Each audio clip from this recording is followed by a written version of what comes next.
அக்கா வணக்கம். வணக்கம். உங்க பேர்? லீலாவதி. தாத்தா கோயிலை பத்தி சொல்லுங்க. எப்ப இங்க வந்தீங்க? இங்க வந்ததுக்கு அப்புறம் என்னென்ன விஷயங்கள் நடந்துச்சு?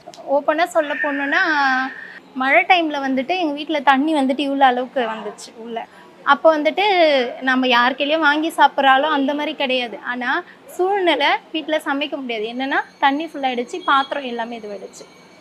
அப்போ வந்துட்டு இந்த போட்ல இவங்க சாப்பாடு இங்கேயே அன்னதானம் போட முடியாதுல்ல. போட்ல சாப்பாடு எடுத்துட்டு வந்தாங்க. அந்த போட்ல சாப்பாடு போடுறப்ப அன்னைக்கு அந்த ஒரு பிளேட் சாப்பாடு எங்க வீடு குடும்பம் அன்னைக்கு அந்த சாப்பாட தான் சாப்பிட்டாங்க. தாத்தா கோவில்லேருந்து.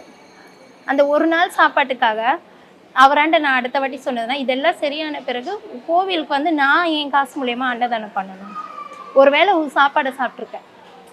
அது வேற ஒரு சூழ்நிலையில என்ன வர வச்சு, அவர் அதுக்கடுத்தது இந்த கோவிலுக்கு நானா வரல. அவரா உள்ள வர வச்சு, அந்த சாப்பாடு வேற ஒரு மூலியமா அந்த காச அவரே குடுக்க வச்சு, எனக்கு அது அந்த காசு என்னோட மூலியமா வரல. அவரே அத ஒண்ணு வர வச்சு, அந்த 4000 இங்க கட்ட வச்சு, அப்படி குடுத்ததான் அந்த ஒரு நாள் சாப்பாடு அன்னைக்கு ஃபர்ஸ்ட் எடுத்தோனையுமே அங்க போட்டது. ஃபர்ஸ்ட் டைம் இங்க வந்து அந்த ஃபர்ஸ்ட் மாசத்திலேயே போட்டது அந்த அன்னதானம்.